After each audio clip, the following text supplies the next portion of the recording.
스탠바이 큐. 시청자 여러분들 안녕하십니까?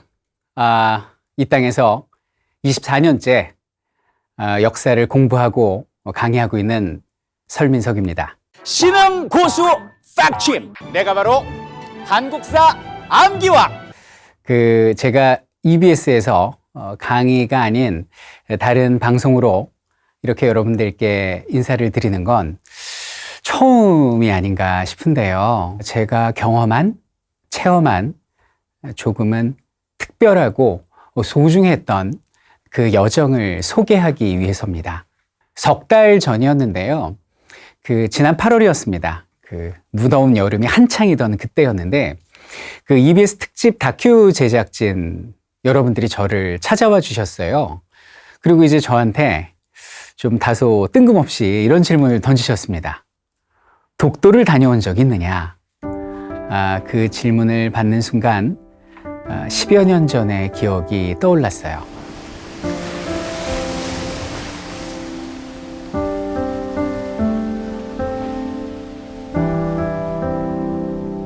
자, 독도를 지키는 아름다운 사람들의 영상을 보셨습니다. 이 지킴이 대열에 여러분들도 함께 하시겠습니까?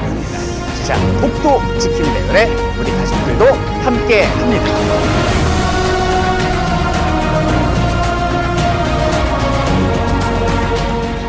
이 독도에 발을 디디려면 3대가 덕을 쌓아야 된다라는 말이 있거든요. 너무 날씨가 변화무쌍하기 때문에 이 독도 입도가 쉽지가 않습니다. 그래서 제가 그때 4번 취소가 됐어요. 4번 계속 취소되고 일정 바꿔서 결국은 다녀왔습니다. 그렇게 어렵게 도착한 독도, 첫 발을 내디딜 때 느낌이 어땠느냐? 발바닥. 되게 신기한 경험인데요. 가보신 분은 아실지도 모르겠는데 발바닥부터 뜨거워집니다. 그래서 발바닥부터 이 전기 감전돼서 이게 쫙 올라왔던 그 기억이 지금도 납니다. 책으로만 읽고 강의로만 접하다가 직접 독도에 가서 발을 디뎠을 때 온몸에 감전된 듯한 그 느낌, 지금도 잊을 수가 없습니다. 그리고 이제 거기서 찬바람 맞으면서 고생하시는 우리 젊은이들, 독도 경비대들을 만날 수 있었고요. 바람에 나부끼는 태극기, 수많은 갈매기. 10여 년 전이지만 다시 떠올려도 그날의 기억은 선명합니다. 로마 유적도 알아야 유적지이지 모르면 돌무지다라는 말이 있죠. 또 어떤 책 제목은 팔만대장경도 모르면 빨래판이다. 뭐 이런 책도 있었는데 이게 무슨 말일까요? 많은 분들이 애국자는 태어날 때부터 애국자로 태어난다고 생각을 하시는데 저는 좀 생각이 다릅니다. 애국자로 태어나는 게 아니라 내가 공부를 하고 체험을 하면서 애국자로 거듭난다라고 믿고 있습니다. 올해 독도의 날을 맞아서 다시 한번 독도에 가게 됐습니다. 10여 년 전 저의 첫 독도행은 혼자였지만 이번에는 혼자가 아니었습니다. 각계각층, 남녀노소, 온 국민들이 공감할 수 있도록 다양한 시선으로 독도를 경험할 수 있는 분들과 함께 했습니다. 저와 함께 독도로 가실 첫 번째 분이십니다. 매주 수요일 광화문, 이곳에 가면 볼 수 있는 분. 역사의 상주인 이용수는 여러분한테 오늘 다 얘기해 드릴게요. 일본군 위안부 피해자이자 여성인권운동가 이용수 할머님이십니다. 아베는 거짓말쟁입니다. 거짓말이 확실합니다. 독도, 엄연한 독도입니다. 독도가 와 죽도입니까? 남의 거라면 이름도 모르고 아무튼 해가지고 저희 거라 하면 전부 저희 겁니다. 지난 2007년 미국 의회에서의 할머니의 증언은 영화로 만들어지기도 했는데요. 일본군 위안부 문제 해결을 위해서 25년간 국내외를 가리지 않고 활동해 오신 분입니다.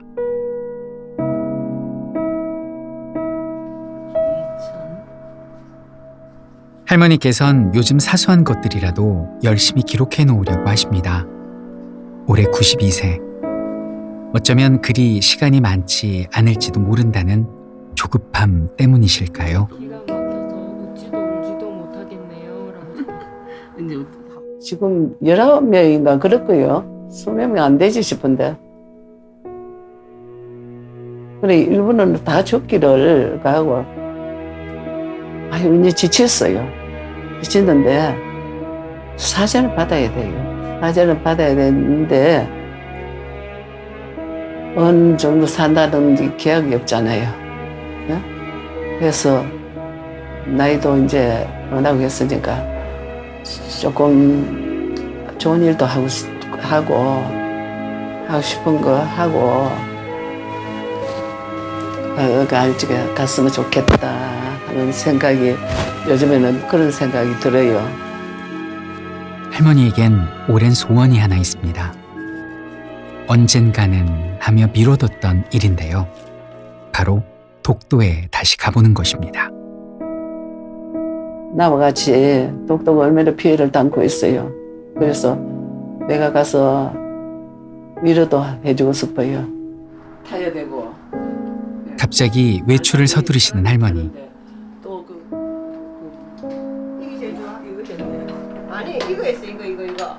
독도 가도 괜찮은 건 그 병원에 가서 물어보려고요. 아이, 좋은 생각이세요, 할머니. 아무래도 연세가 연세이니만큼 먼 길 가기 전에 건강 체크해 보시는 거 반드시 필요합니다. 우리 할머니 독도 다녀와도 될까요? 연세에 비해서 상당히 건강하십니다. 큰 문제 없을 걸로 생각됩니다.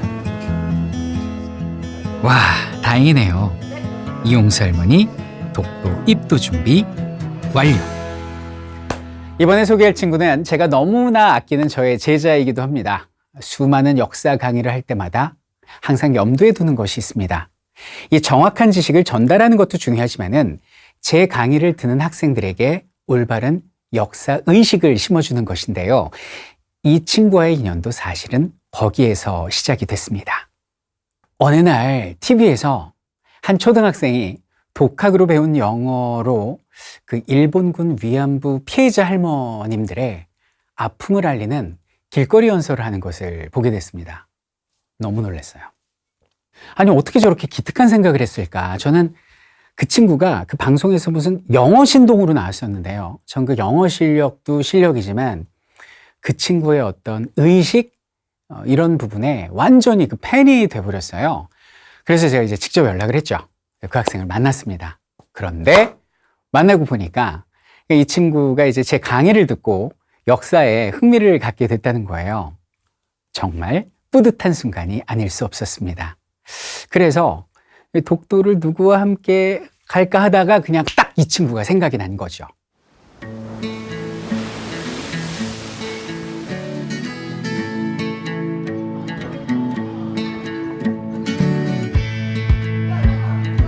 이곳에서 오늘의 세 번째 주인공을 만납니다.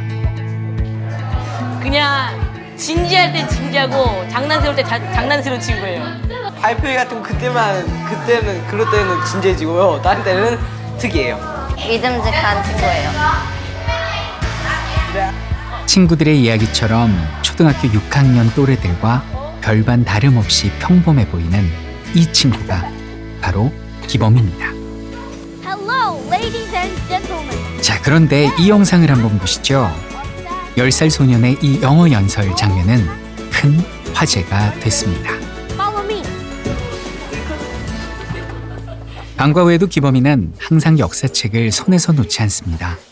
특히나 요즘 기범이가 빠져 있는 것이 독도랍니다. 그냥 과거에 있던 일을 알고 싶어서 되게 계속 보다 보니까 그런 책들도 자연스럽게 좋아하게 된 것 같아요. 그런데 기범이는 어떻게 이렇게 역사에 관심이 많은 아이가 된 걸까요?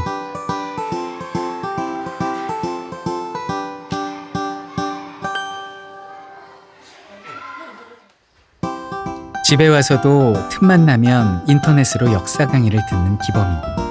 기범이는 무엇보다 역사를 재밌게 풀어주는 다양한 동영상 강의들을 좋아합니다.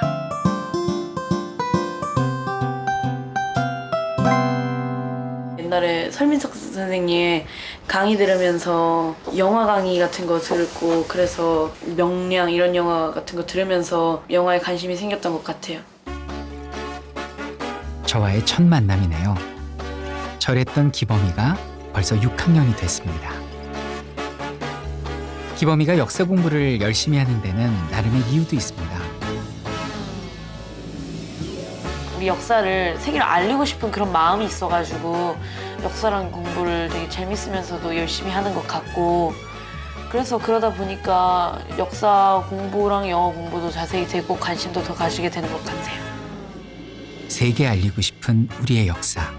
기범이의 다음 목표는 독도입니다. 제가 독도가 우리 땅인 이유 3가지 이유를 좀 최근에 찍어보려고 구상을 해놨거든요.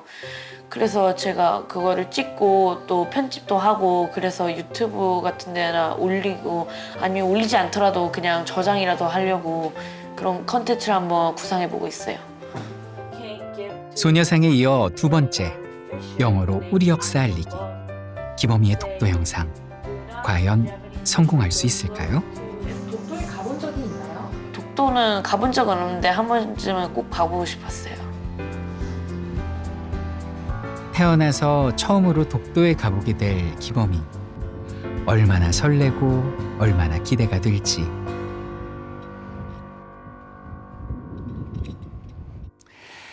저는 평소 저 자신을 역사로 소통을 하는 사람이라고 생각을 해왔습니다. 역사라는 것이 과거의 이야기를 배우는 것이지만 현재를 살아가는 사람들이 과거 속에서 현재의 답을 얻지 않습니까? 과거와 현재를 잇고 미래로 나아가는 것, 그 과정을 통해서 저는 제 강의를 듣는 이들과 소통을 하고 있다고 생각을 합니다. 그런데 저와는 조금은 다른 방식으로 그림으로 소통을 하는 노부부가 있습니다. 멀리 떨어져 사는 손주에게 할아버지, 할머니의 이야기를 들려주면서 젊은 세대들과 소통하는 분들이십니다. 이분들이 독도에 함께할 다음 분들이십니다. 대개 이런 분들을 인플루언서라고 하죠. 전 세계에 35만 명이 넘는 구독자들을 보유하고 있는 분들입니다.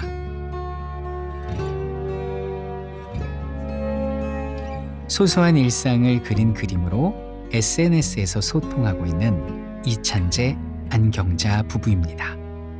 일종의 황토길이니까. 지난 2017년 한국으로 영구 귀국하기 전까지 36년간을 브라질에서 살았던 부부. 부부가 SNS를 하게 된 계기는 사소한 것이었습니다. 멀리 떨어져 사는 손주들이 보고 싶어 그림을 그리고 올린 것이 그 시작이었습니다. 만족하죠? 좋은데? 나도 좋아해. 오케이. 부부의 그림 작업은 공동 작업입니다. 남편 이찬재 씨가 그림을 그리면 거기에 아내 안경자 씨는 짧은 글을 씁니다. 처음에는 사소한 일상들이 그림의 소재였는데 지금은 현재뿐 아니라 과거까지 점점 소재를 넓히고 있습니다.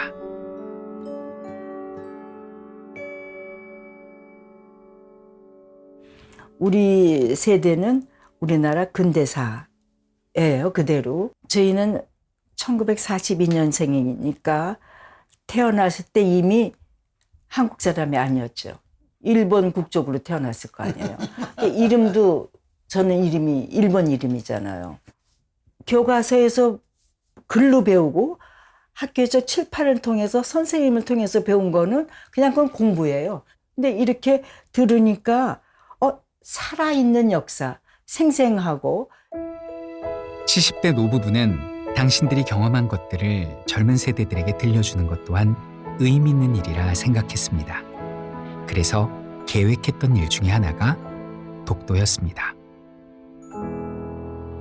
예, 우리가 그 독도 정복 홍보과에 정식 초청을 받아서 2번이나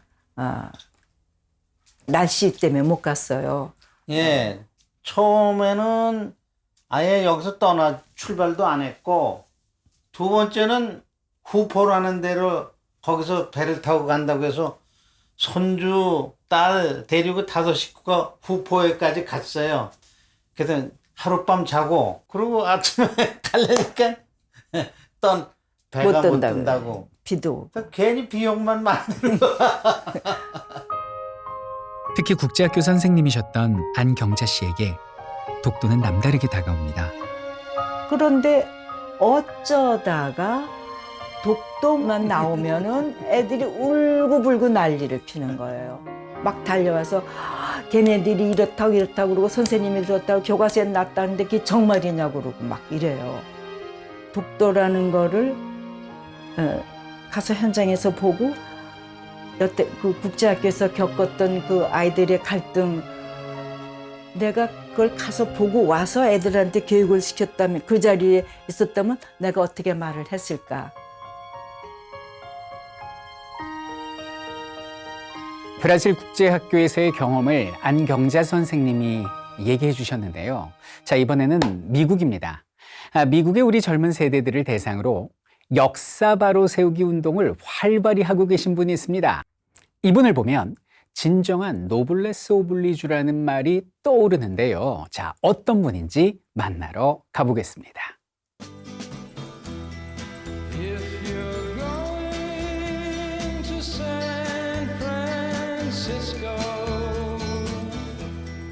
고등학교 때 이민을 와 성공한 치과 의사로 미국 사회에 자리를 잡은 김한일 씨.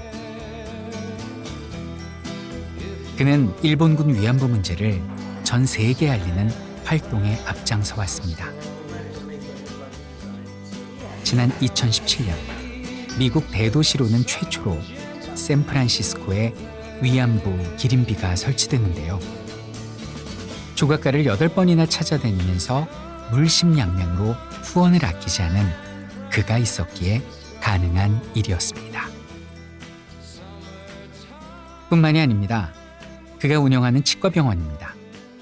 위안부 문제보다 훨씬 더 전부터 그가 관심을 가지고 있었던 것, 바로 독도였습니다.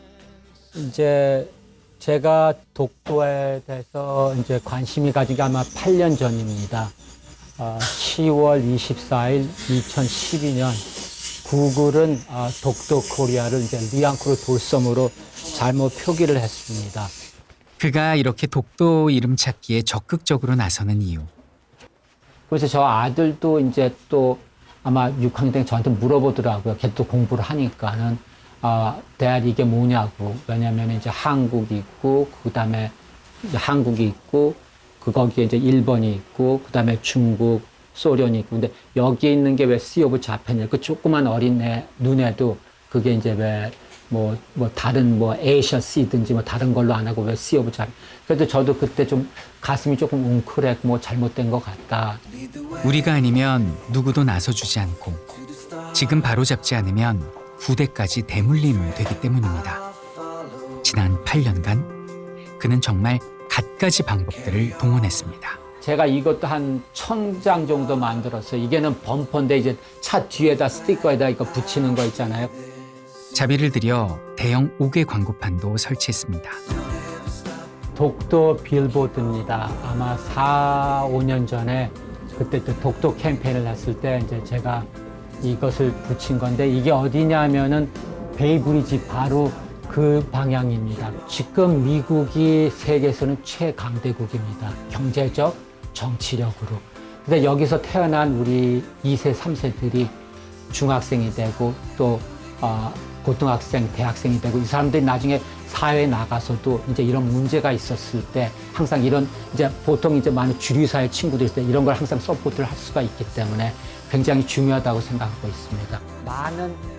그래서 김한일 씨가 빼놓지 않고 후원하는 것도 바로 한인학교에서의 독도 교육입니다.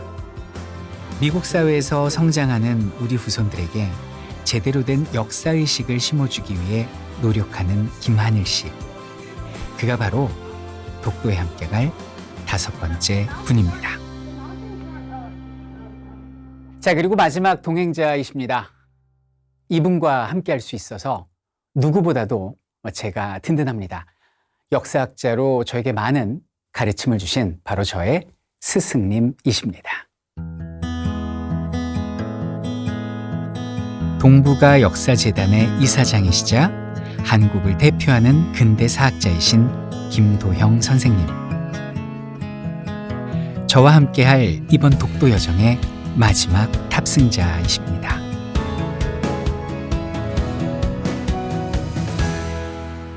자, 이렇게 각계각층 남녀노소의 다양한 분들이 모였습니다. 대한민국의 국민하면 누구나 한 번쯤은 가보고 싶어하는 곳 중에 하나가 독도인데요. 하지만 독도를 경험하는 각자의 시선은 다 다를 것입니다. 저처럼 두 번째 독도 행인분도 있고요. 기범이, 그리고 이찬재 안경자님, 김한일 선생님, 이런 분들처럼 생애 처음 독도 방문인 분들도 계시고요. 독도에서 각자 어떤 경험을 하고 돌아오게 될지 기대감을 안고 우리는 독도로 향하는 첫 집결지에 모였습니다.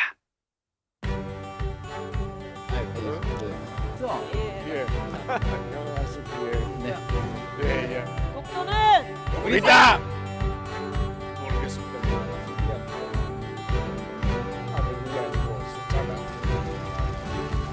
헬기가 드디어 출발했습니다.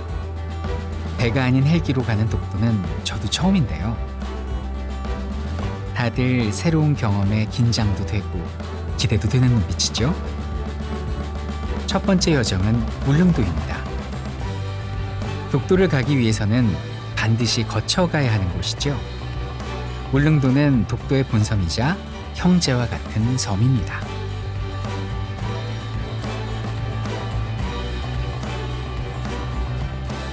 무엇보다도 울릉도에서는 독도를 맨눈으로 볼 수 있다고 하는데요. 과연 진짜 맨눈으로 독도를 볼 수 있을까요? 자, 여러분들도 두 눈 크게 뜨고 한번 찾아보실까요?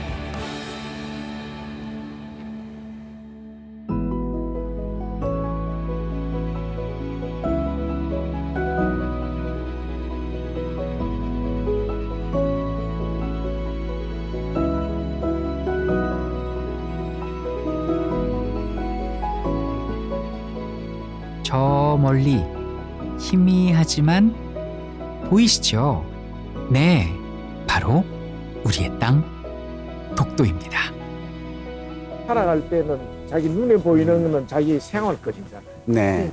그거는 자기가 생활할 수 있는 공간이라고 하는 그런 의미에서 눈에 보이는 가시권 안에 있다. 그건 네. 바로 우리 땅이다라고 하는 것을 일찍부터 여기 있는 주민들은 다 생각을 하고 있었던 거죠. 네. 그래서 이렇게 눈에 보이는 이게 옛날 기록에도 우리가 조선 그 실록, 그 특히 우리 이야기하는 세종대학 그 하는 세종실록 지리지에도 보면은 날씨가 맑은 날에는 눈에서 보인다. 이렇게 기록이 돼 있어요.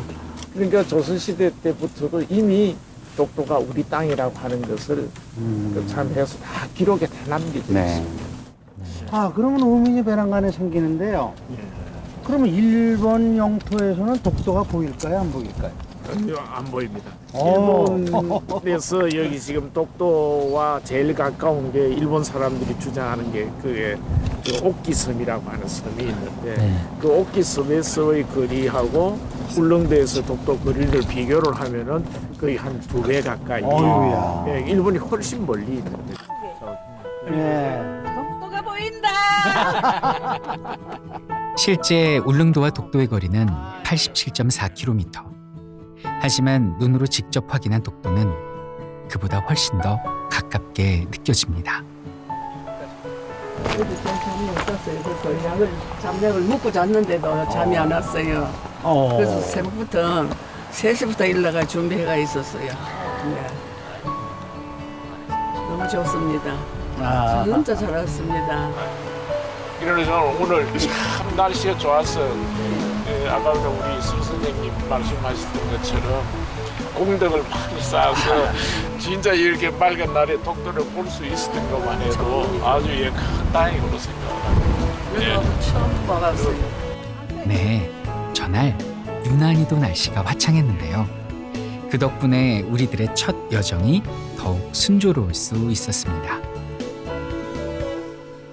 제가 미국 실리콘밸리에서 왔습니다. 이제 일본 정부가 구글한테 로비하고 압력을 줘서 이제 독도의 날 하루 전날에 이름을 독도 코리아를 없애고 이제 리앙콜 도섬으로 바꿔서 이제 북가주에서 이제 많은 동포들이 화가 났습니다. 뭐를 저희가 생각했냐면 교육입니다. 이제 교육에 지금 우리 젊은이 학생 같은 사람이 지금 여기서 태어난 사람들이 많기 때문에 그 독도가 우리 땅이라는 걸 참 가르치기가 어려웠어요. 그래서 그게 이제 북가주에 계신 선생님들, 교장 선생님들의 큰 노력이 됐습니다. 저는요 새삼스레 이 독도에 오늘 참 잘 왔다. 그렇게 해외에서 그렇게 열심히 일해 주시는 분들을 보니까 너무 기분이 좋고 이렇게 새로운 사실을 알게 돼서 정말 기쁩니다. 감사합니다. 네, 고맙습니다. 오늘 이제 제일 막내고 대한민국의 청소년을 대표해서 왔는데 처음 오늘 학교를 체험학습으로 빠져서 왔대요. 근데 이게 진짜 체험학습이거든요 지금. 근데 기범이 좀 어른들 말씀도 듣고 했는데 실제 네. 와서 보니까 좀 어때요? 되게 감동적이고 경치가 멋진 것보다 더 넘어서 좀 신기하고 말로만 듣던 그 독도 같은 걸 눈으로 또 보고 또 보이니까 되게 멋지고 집에서 영상도 하나 만들고 있어요. 독도에 관련. 아 만들고 있어요. 어떤? 독도가 우리 땅이라는 걸 영어로 알리는 걸 이유를 정리해가지고 말하는 건데 예, 방송 나갈 때쯤이면 유튜브에도 있을 거예요. 아 그래요? 네. 자 그럼 일단 지금 이제 독도의 관문인 울릉도에 왔고 지나가는 분 다 자꾸 독도가 누구 땅이에요? 그럼 우리 땅 그러시는데 왜 우리 땅이죠? 한 논리적으로 1분만 설명해 주실 수 있어요? 그러면 모두 꿀먹은 벙어리가 되는데 네. 오늘 첫 번째로 좋은 걸 본 것 같아요. 일단 울릉도에서 독도가 보인다. 그거는 첫 번째로 지리적으로 봤을 때 우리 쪽에 훨씬 더 가까운 이런 어떤 이유가 있다라는 걸 첫 번째 좀 배웠고 지금 시간이 보면 벌써 12시 반이에요. 그러면 이제 할머니 혹시 시장하지 않으셨나요? 뭐이 얘기 들으니까 좋아가지고 갑자기 최고. 그냥 이 독도 얘기로 벌써 배가 부르시군요. 예. 예. 괜찮아요. 근데 오늘 저기 할머니를 위해서 특별히 EBS 제작진이 준비한 24첩 반상이 있습니다. 조선시대 왕 부럽지 않은. 조선시대 왕도 먹어볼 수 없었다. 아이고 감사합니다. 오늘의 특별 메뉴 소개해도 될까요? 오늘이 가장 행복한 날이네요. 독도새우입니다. 울릉도와 독도에 와야만 맛볼 수 있는 음식입니다. 예, 드디어 독도의 명물 독도새우입니다. 주인공이 새우야?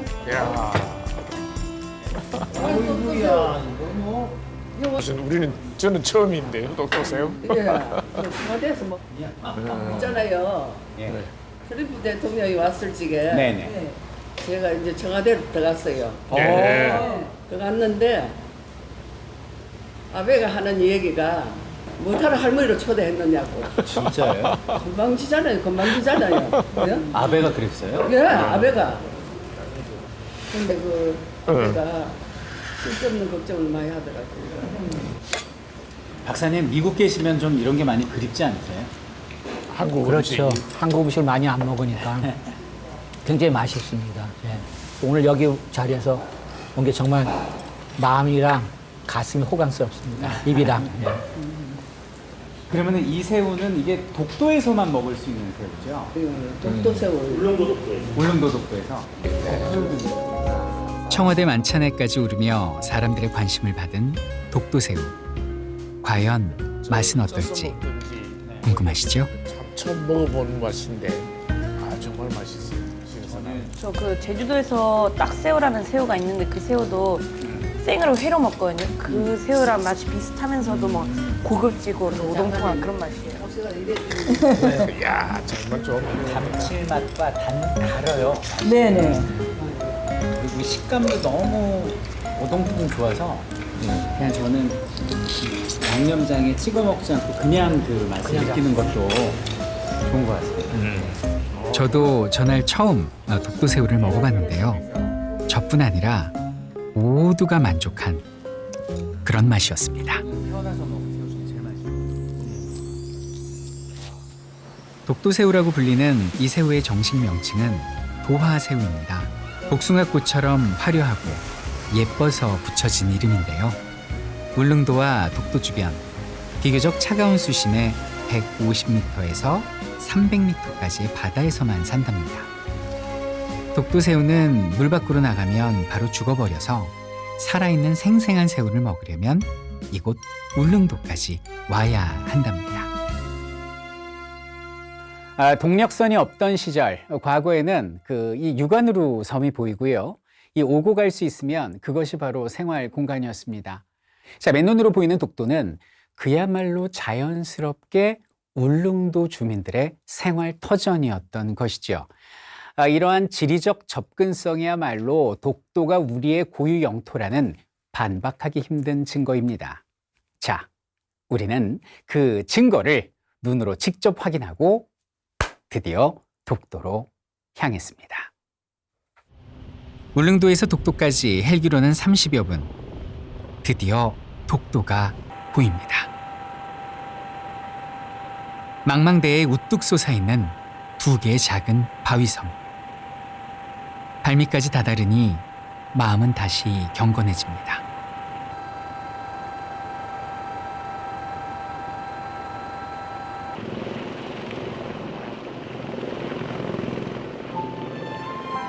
멀리 있을 땐 그저 작은 섬이었습니다. 하지만 가까이 다가가니 그곳은 결코 작지 않은 아름다운 섬입니다. 그토록 오고 싶었던 독도. 드디어 첫 발을 내딛는 심정은 어떠실까요? 저는 이게 세 번째 시도 끝에 오늘 왔거든요. 그러니까 그냥 처음에 오면서부터 그냥 떨어졌던 것보다는 그렇게 어렵게 과정을 거쳐서 왔기 때문에 더 남유달리 일단 특별하게 감회스럽고요. 저는 이걸 어떻게 내 제자들과 우리 아이들과 전 세계 우리 팔로워들에게 좀 뭉클하게 전할까 그 생각이에요.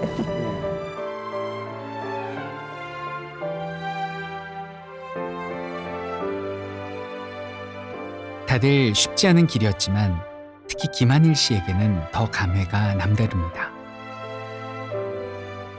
2달 전 독도 방문을 시도했었던 김한일 씨. 하지만 당시 파도가 너무 높아 내리지 못하고 결국 배 위에서 바라만 보다 돌아와야만 했었습니다. 말을 표현할 수가 없습니다. 찡하다 아니면은 굉장히 기분 좋습니다. 근데 아마 우리 북가주에 한 10만 명 되는 도와주신 동포들도 같이 오늘 이 자리에 왔으면 좋을 것 같습니다. 독도는 우리에게 상징적으로 다가오기도 하지만 실제로 보면 섬 그 자체로도 아름다운 섬입니다. 특히 헬기장이 위치한 이곳은 독도의 아름다운 풍광들을 한눈에 내려다 볼 수 있습니다. 네, 너무 가까이 가시면 위험하니까요.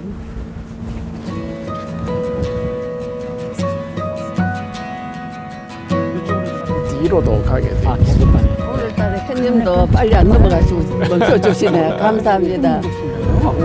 아이고 감사합니다. 이게 우리나라에서는 요 동도 서도에 모든 곳에 봉우리 지명을 다 정해가지고 이름을 다 정해놨습니다. 아이고 그러시구나. 우리 이름으로 그냥 동도수는 무슨 봉우리 무슨 바위 코끼리 바위 이렇게 해가지고 다 정해놨습니다. 파도가 되게 이렇게 좀 세지만 않으면 무슨 거의 지상낙원 이렇게 해수욕장처럼 그래도 파도로 보이지 않고 한갓 노을이 그림 같이 보이네요. 얘기하는 거 같죠? 그림 같아요.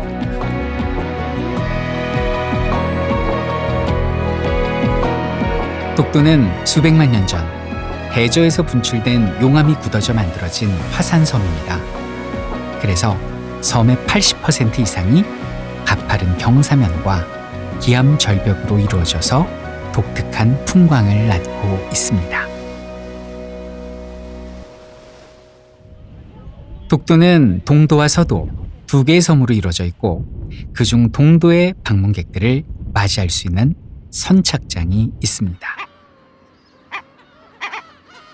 독도는 천연기념물 괭이갈매기의 서식지이기도 합니다.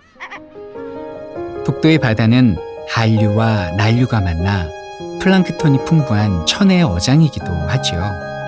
이처럼 독도는 다양한 생물이 사는 살아있는 땅입니다. 선생님, 저기 여기 강치가 좀 많이 살았었잖아요. 강치라고 하는 게 그 일본 사람들 일제시대 때 너무 남획, 너무 많이 잡아가지고 지금 멸종이 되었습니다. 독도에서 그 강치가 포획당하고 멸종해간 역사는 일본의 독도 수탈의 역사이기도 합니다.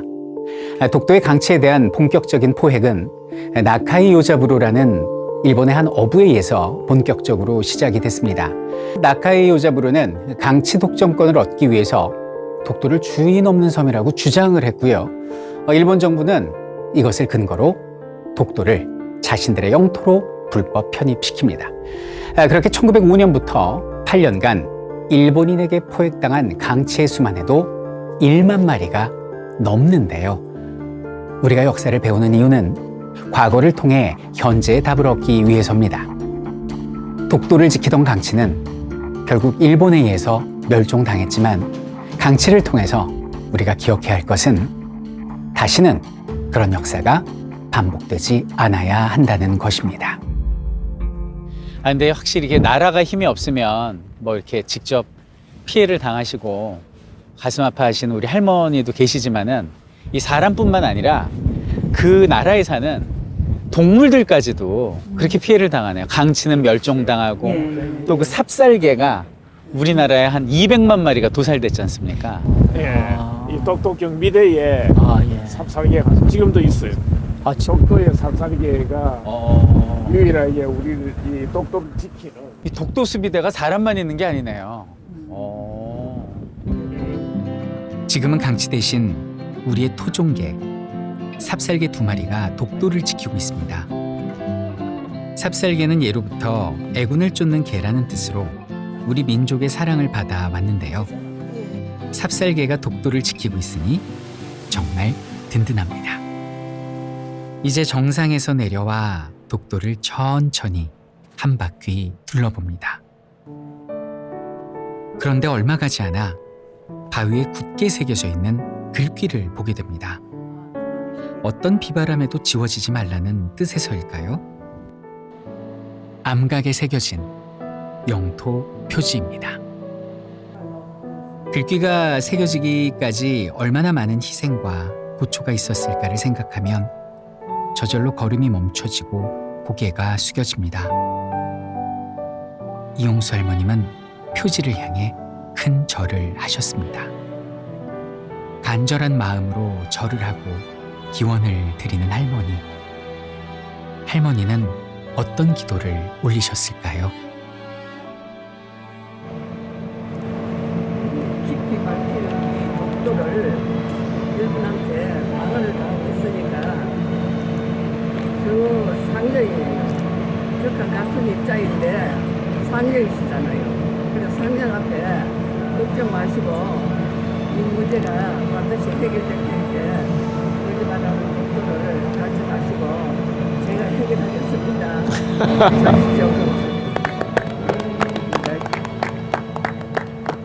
그러니까 이게 단순히 이런 어떤 그냥 뭐 섬, 돌뿌리 여기에 절을 한 게 아니라 지금까지 상징적인 곳이지 않습니까? 이 땅을 지키기 위해서 노력하신 우리 선조분들, 선배님들, 그리고 우리 이제 조국 땅에 절을 하셨다 이렇게 생각이 되네요. 끊임없는 수탈과 침략이라는 뼈아픈 우리의 역사 속에서 독도만큼 그 이름이 많이 거론된 땅이 또 있을까요? 그럼에도 불구하고 독도는 여전히 굳건하게 제 자리를 지키고 있습니다.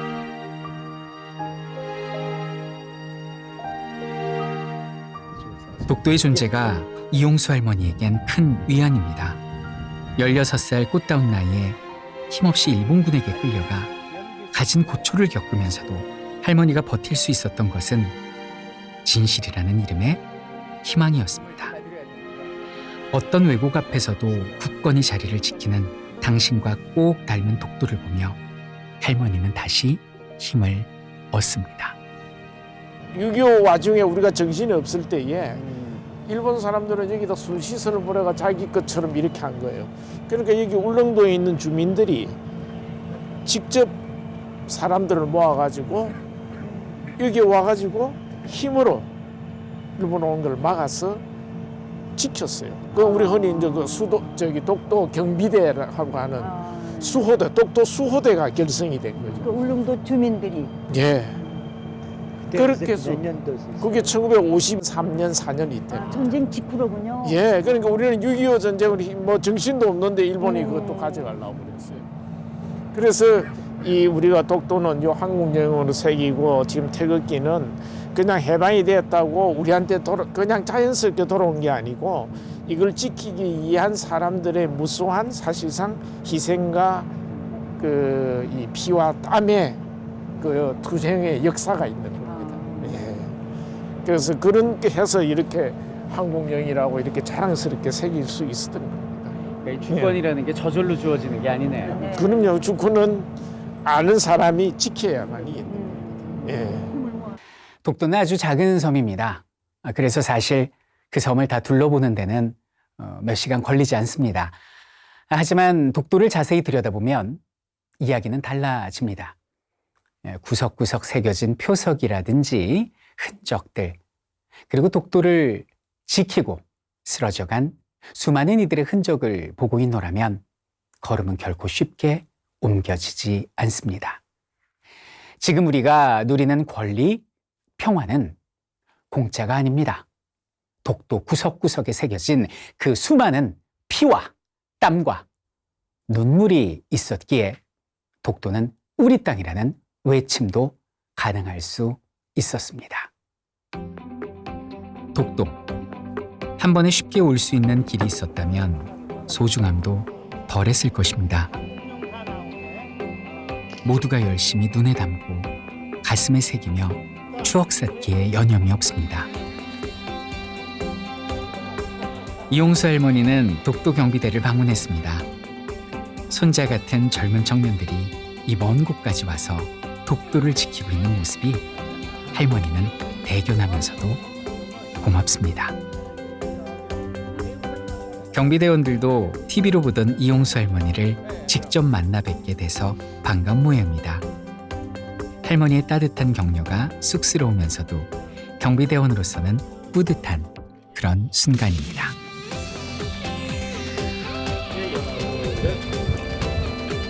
한 번 더 해주세요. 하나, 둘, 셋.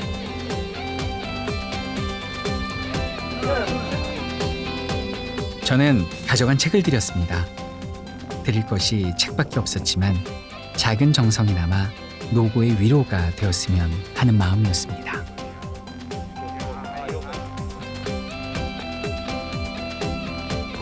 샌프란시스코에서 오신 김한일 씨는 소녀상 기린비 행사 때 제작한 위안부 티셔츠를 경비대에 증정했습니다. 그리고 치과 의사로서 챙겨온 칫솔과 치약 등 고마운 마음을 담은 위문품들이 경비대에 전달되었습니다.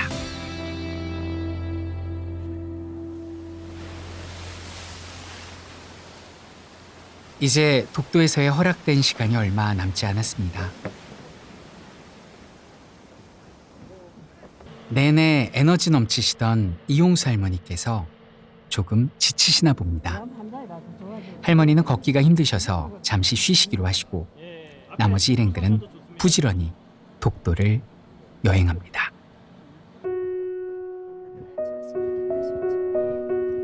언제 또 이곳에 다시 올 수 있을까?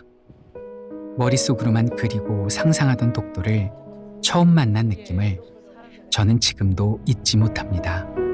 아마 이분들도 그러할 것입니다. 망망대해에 온몸으로 바람을 맞으며 오롯이 서 있는 독도. 그곳이 거기 있음을 발로 직접 디디고 눈으로 목격하고 온 경험은 그 어떤 것과도 비교할 수 없는 특별한 소중한 경험으로 남을 것입니다. 이렇게 우리의 여정은 모두 끝이 났습니다. 어떠셨습니까? 10여 년 전 첫 독도가 제게는 뜨거움이었다면 저희 이번 두 번째 독도는 차분함 그리고 경건함이었습니다. 우리의 독도가 어떤 희생과 대가로 그 자리에서 굳건할 수 있었는지를 짧은 시간이나마 되돌아볼 수 있는 값진 시간이었습니다. 또 언젠가 세 번째 독도행의 기회가 주어진다면 그때는 또 어떤 깨달음을 얻고 돌아오게 될까요? 언제 가더라도 역사를 가르치는 제게는 늘 새로운 가르침을 주는 곳이 독도가 아닌가 싶습니다. 지금까지 시청해 주셔서 감사합니다. 설민석이었습니다. Hello, my name is John Key Baum, and today I'm going to tell you about Dokdo. Recently, I had an opportunity to visit a Dokdo, and it was so beautiful there. I visited the Ulleungdo before I go to Dokdo, and it was so beautiful when you see Dokdo inside Ulleungdo.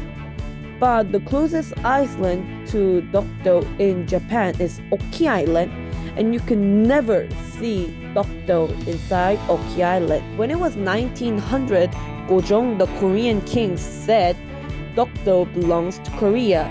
And 5 years later, Japan said Dokdo belongs to them. And who is now currently controlling Dokdo now? It's Korea. And then Dokdo belongs to Korea. So simple, and I don't know why Japan don't get this. Hope when you see this video and you can get the reason why Dokdo belongs to Korea. And I'll see you next time. Bye. 얘들아, 마침내 독도에 왔다. 울릉도에 도착해서 독도를 볼 수 있는 지점에 섰을 때 같이 가신 역사 선생님이 눈에 보인다는 건 일상생활 속에 우리랑 같이 존재하는 뜻이라고 했어. 일본에서는 보이지 않는다는 독도 땅을 밟았을 때의 느낌, 아름답고 씩씩했어. 동쪽 섬에 내려 맞은쪽 서도를 바라보다가 문득 섬 오른쪽 끝 바위가 조선시대 선비 같았어. 상투를 틀고 망건을 하고 흰옷에 날카로운 턱수염. 난 얼른 사진을 찍었지. 자기의 둘도 없는 친구 강치를 그리워하는 것 같아서. 독도는 바다사자 강치의 천국이었대. 그런데 그 많던 강치들이 이젠 단 한 마리도 없다는구나. 어떻게 된 걸까? 알아봐야 한다, 얘들아. 열심히 공부하여 더 큰 힘을 쌓겠노라 다짐하자.